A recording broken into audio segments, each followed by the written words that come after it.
My SPSC aspirants. मैं हूं मुकद्दस अब्बासी और आज हम स्टार्ट करने वाले हैं चैप्टर 18 एस ब्लॉक एलिमेंट्स। हमने पढ़ा था पीरियोडिक टेबल में कि 4 ब्लॉक्स होते हैं पीरियोडिक टेबल में। तो फर्स्ट ए और सेकंड ए ग्रुप यानी जो लेफ्ट साइड पर हमारे आ रहे थे 2 ग्रुप्स, वो एस ब्लॉक एलिमेंट्स थे, फर्स्ट ए एंड सेकंड ए। तो ये कुछ एलिमेंट्स है फर्स्ट ए ग्रुप के और ये सेकंड ए ग्रुप के एलिमेंट्स हैं। आप इनको याद भी कर लें इन सीक्वेंस को, क्योंकि इस सीक्वेंस से रिलेटेड क्वेश्चन बहुत सारे बनते हैं। तो अगर ये सीक्वेंस आपको याद होगी तो काफ़ी सारे क्वेश्चंस हल हो सकते हैं।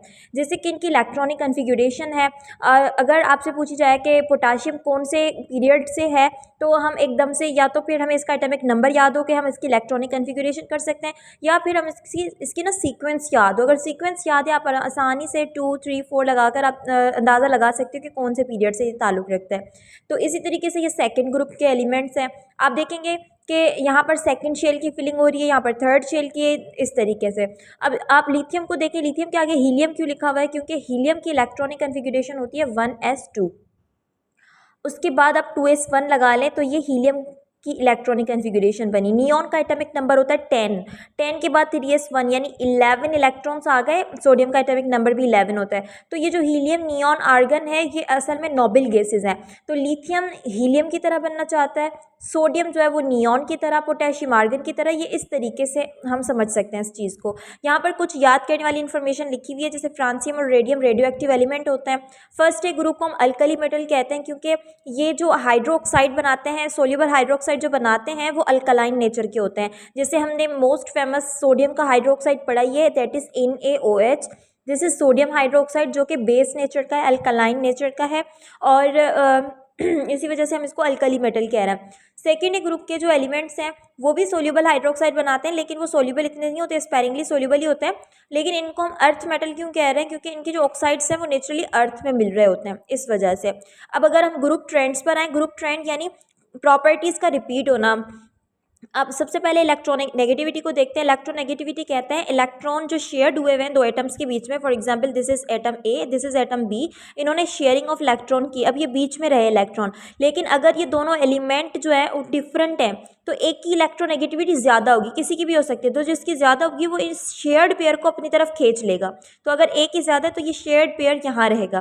दिस इज कॉल्ड इलेक्ट्रोनेगेटिविटी, यानी ability to attract shared pair of electrons. अब ये जो एबिलिटी होती है ये टॉप टू बॉटम, यानी जैसे जैसे हम एस ब्लॉक में नीचे आएंगे वैसे वैसे ये इलेक्ट्रोनेगेटिविटी डिक्रीज होती जाएगी। दैट मीन्स कि लिथियम की ज़्यादा है सीजियम से, रुबीडियम की ज़्यादा है सीजियम से, इस तरीके से हम कह सकते हैं। और लेफ्ट टू राइट जाएँ तो इंक्रीज होती है। तो हम एक कह सकते हैं कि बेरिलियम की इलेक्ट्रोनेगेटिविटी लिथियम से ज़्यादा होगी। तो इससे क्वेश्चन जो है आप सॉल्व कर सकते हो। अगर आपको सीक्वेंस याद है तो आप बता सकते हो, या फिर आपको अरेंजमेंट के क्वेश्चन दे सकता है एग्जामिनर के। कैल्शियम, स्ट्रोंशियम एंड बेरियम की इलेक्ट्रोनेगेटिविटी ट्रेंड को आप सीक्वेंस में रखें। तो हमें पता है कि कैल्शियम की इलेक्ट्रोनेगेटिविटी ज़्यादा है स्ट्रोंशियम से, स्ट्रोंशियम की ज़्यादा बेरियम से। तो ये करेक्ट सीक्वेंस हो जाएगी, क्योंकि टॉप टू बॉटम डिक्रीज करती है। आयोनाइजेशन पोटेंशियल पर आए तो आखिरी जो वैलेंस इलेक्ट्रॉन होता है उसको लूज करने की, उसको गिव करने की के लिए जो एनर्जी रिक्वायर्ड होती है, एक एलिमेंट के जो आखिरी शेल होता है उसमें से इलेक्ट्रॉन को बाहर निकालने के लिए जो एनर्जी रिक्वायर्ड है उसे हम कहते हैं आयोनाइजेशन पोटेंशियल। देखें एनर्जी रिक्वायर्ड है इसलिए ये पॉजिटिव होती है हमेशा, और इसको मेजर किया जाता है किलो जूल पर मोल में।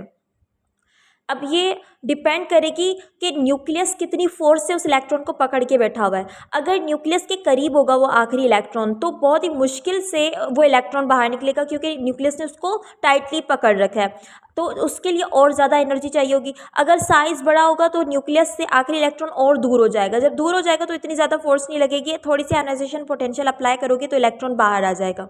इसी वजह से टॉप टू बॉटम जैसे जैसे हम आते हैं, आप देखें शेल्स बढ़ रहे हैं। यहाँ पर 4 शेल है, यहाँ पर 5 शेल है, 6 शेल है। अब इसका वैलेंस इलेक्ट्रॉन 6th शेल में है, तो देखो 6th शेल न्यूक्लियस से कितनी दूर हो गया। इसलिए टॉप टू बॉटम साइज भी बढ़ रहा है, तो टॉप टू बॉटम जो है वो आयोनाइजेशन पोटेंशियल डिक्रीज हो रही है, क्योंकि न्यूक्लियस की फोर्स कम होती जा रही है, इसलिए आसान हो जाएगा। थोड़ी सी फोर्स पर आयोनाइजेशन हो जाएगी, और लेफ्ट टू राइट ये इंक्रीज करेगी।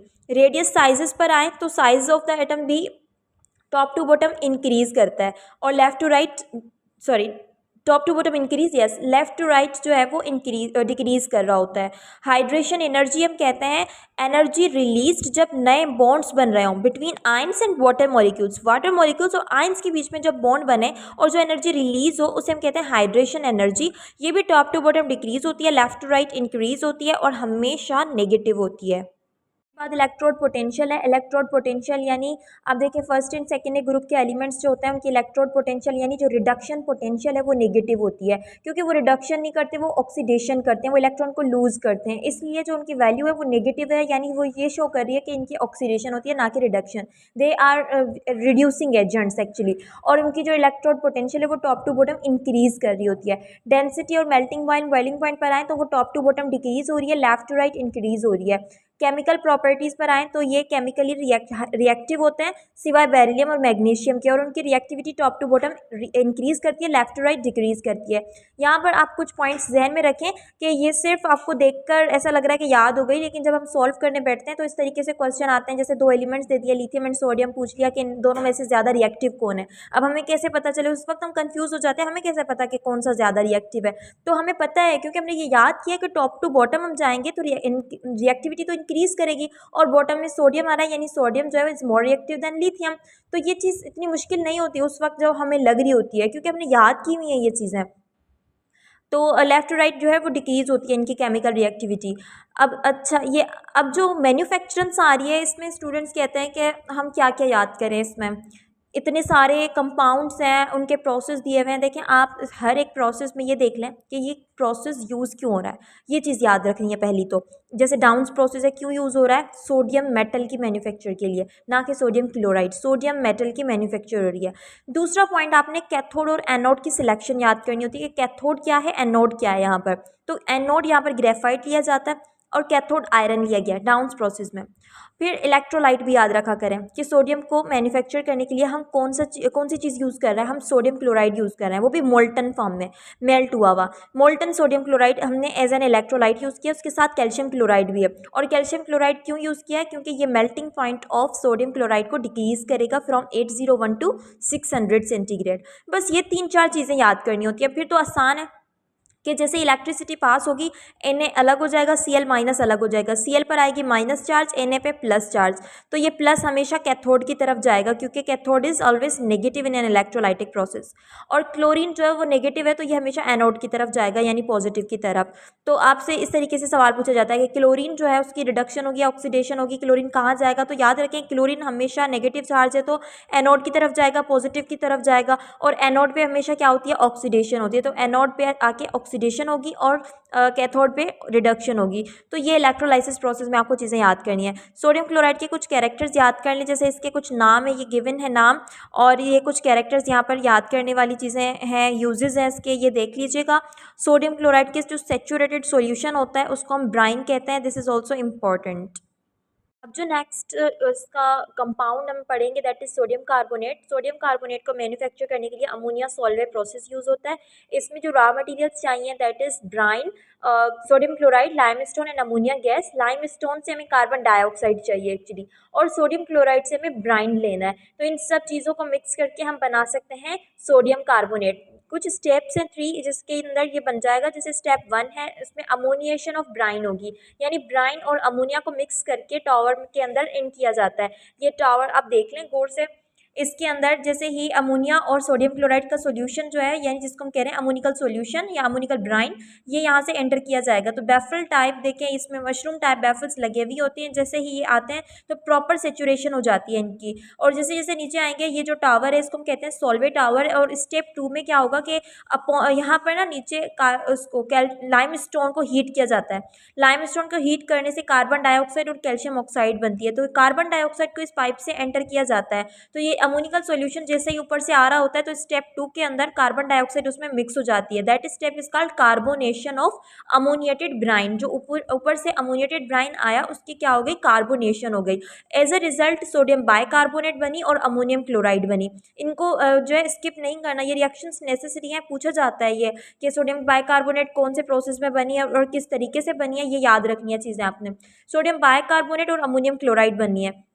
अब ये जो सोडियम बाइकार्बोनेट है, थर्ड स्टेप में इसी को ही हीट करके कन्वर्ट किया जाएगा सोडियम कार्बोनेट में, और साथ ही साथ वाटर एंड कार्बन डाइऑक्साइड बनेगी। कार्बन डाइऑक्साइड रिसाइकल हो जाएगी क्योंकि हमें वापस चाहिए भी, और सोडियम कार्बोनेट है इसको फिर से जो है रिक्रिस्टलाइज किया जाता है, तो ये बन जाती है washing soda, that is sodium carbonate decahydrate. ठीक, इसके यूजेस भी हैं सोडियम कार्बोनेट के, वो याद करने के, इसको यूज़ किया जाता है ग्लास बनाने के लिए। अब ग्लास के फॉर्मूलाज वगैरह लिखे हुए हैं जो कि चैप्टर 11 जब करेंगे इंडस्ट्रियल केमिस्ट्री इंटर बुक की, जो चैप्टर 11 है उसमें हम ग्लास की कंपोजिशन पढ़ेंगे, तो दोबारा वहाँ क्लियर हो जाएगा कि कैसे ग्लास बनाया जाता है सोडियम कार्बोनेट से। सोप, पेपर, डिटर्जेंट्स के बनाते हुए भी सोडियम कार्बोनेट का यूज़ किया जाता है, वाटर सॉफ्टनर भी है, तो ये यूजेस याद कर लें। अच्छा, यहाँ पर एक और कंपाउंड है that is sodium bicarbonate, this is the formula, जिसको हम बेकिंग सोडा भी कहते हैं कॉमनली।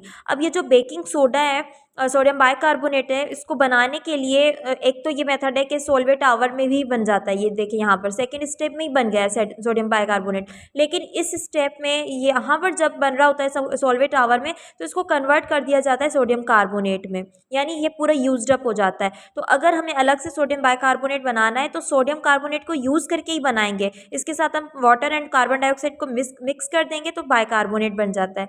ये इसको हम बेकिंग सोडा के तौर पे भी यूज़ करते हैं, बेकिंग पाउडर, और एंटी एसिड भी होता है ये, एसिडिटी वगैरह हो जाती है तो इसकी टैबलेट्स दी जाती है, इसके साशे होते हैं, वो लेने से सेट हो जाता है इंसान, क्योंकि एसिडिटी न्यूट्रलाइज हो जाती है इसकी। उसके बाद जो नेक्स्ट टॉपिक है वो है सोडियम हाइड्रोक्साइड। ये जो कंपाउंड है जिसको हम कास्टिक सोडा भी कहते हैं because it is caustic to touch, इसको हम कैस्नर कैलनर प्रोसेस के थ्रू बना सकते हैं, आप प्रोसेस के नाम याद रखते जाएं। अब सोडियम हाइड्रोक्साइड को बनाने के लिए जो एनोड यूज़ होता है that is titanium plates, cathode flowing mercury होता है, इलेक्ट्रोलाइट 25% वेट बाय NaCl है। जैसे इलेक्ट्रिसिटी पास होगी Na+ अलग, Cl- अलग हो जाएगा, और Cl- यानी क्लोरीन जो है वो अट्रैक्ट होगा प्लस यानी एनोड की तरफ, और सोडियम जो है वो negative electrode that is cathode की तरफ अट्रैक्ट होगा, वहाँ पर जाके इनकी ऑक्सीडेशन रिडक्शन रिस्पेक्टिव इलेक्ट्रोड पर हो जाएगी। सोडियम मरकरी के साथ मिक्स होकर फिजिकल एक मिक्सचर बनाएगा दैट इज कॉल्ड अमेलगम। ये जो अमेलगम है ये फ्लो करता हुआ एक और बॉक्स में आता है दैट इज कॉल्ड डेन्यूडर। उस डेन्यूडर बॉक्स में जो कि ग्रेफाइट का बना हुआ होता है उसमें वाटर मौजूद होता है। तो ये जैसे अमेलगम सोडियम और मरकरी का जो मिक्सचर है दैट इज कॉल्ड अमेलगम, ये वाटर के साथ जैसे ही रिएक्ट करेगा तो सोडियम हाइड्रोक्साइड बन जाएगी, और हाइड्रोजन गैस लाइब्रेट होगी और मरकरी जो है वो दोबारा रीयूज़ हो जाएगा। तो जो सोडियम हाइड्रोक्साइड यहाँ पर बना है इसको बनाने के लिए ज़्यादा से ज़्यादा क्वांटिटी ऑफ इलेक्ट्रिसिटी चाहिए, और ये इसका डिसएडवांटेज है। और मरकरी जो यहाँ पर वापस से रिपम्प हो जाता है, तो मरकरी कुछ भी हो मतलब कितनी भी कोशिश कर ले लेकिन फिर भी कंटामिनेट हो, थोड़ा सा बाहर से एवापोरेट हो ही जाता है। तो अगर पानी में शामिल हो जाए, सी वाटर में जो शामिल हो जाए तो कंटामिनेट कर देता है और लाइफ को बहुत ज़्यादा नुकसान पहुँचाता है। इस वजह से इस प्रोसेस को रिप्लेस किया जाता है गिब्स डायफ्राम सेल से, जो कि ना ही ग्रेफाइट को इसको मरकरी को यूज़ करता है और ना ही इसमें ज़्यादा इलेक्ट्रिसिटी यूज़ होगी। इसकी कुछ फिजिकल प्रॉपर्टी सोडियम हाइड्रोक्साइड की याद कर लें कि ये वाइट डेलिक्वेसेंट है, स्लाइटली ट्रांसल्यूसेंट है, मेल्टिंग पॉइंट वगैरह इसको भी देख लीजिएगा, और ये इसके यूजेस भी। अब आते हैं नेक्स्ट टॉपिक पे, जो मैग्नीशियम सल्फेट है। मैग्नीशियम सल्फेट जिसको हम इप्सम भी कहते हैं, कीजराइट की फॉर्म में हमें नेचर में मिलता है। सल्फ्यूरिक एसिड को अगर हम मैग्नीशियम मेटल के साथ रिएक्ट करवाएं, या फिर मैग्नीशियम ऑक्साइड या फिर मैग्नीशियम हाइड्रोक्साइड, इन तीनों में से किसी के साथ भी सल्फ्यूरिक एसिड का रिएक्शन होगा तो इप्सम प्रोड्यूस होगा। Epsom it is used as mild purgative और वाटर सोल्यूबल भी होता है। इसका ये जो हेप्टाहाइड्रेट वाला फॉर्मूला ये याद रख लें, ये नेचर में हेप्टाहाइड्रेट की फॉर्म में ज़्यादा यूज़ होता है। जिप्सम जिसको calcium sulphate, chemical formula calcium sulphate है, नेचर में एनहाइड्रेट डाईहाइड्रेट की फॉर्म में मिलता है, और पानी में सोल्यूबल होता है लेकिन स्पेरिकली सोल्यूबल है और परमानेंट हार्डनेस काज करता है। अगर हम इसको 100 सेंटीग्रेड पर हीट करें तो इसका हाफ वाटर मॉलिक्यूल जो है वो रिमूव हो जाएगा, तो ये बना देगा hemihydrate that is called plaster of Paris.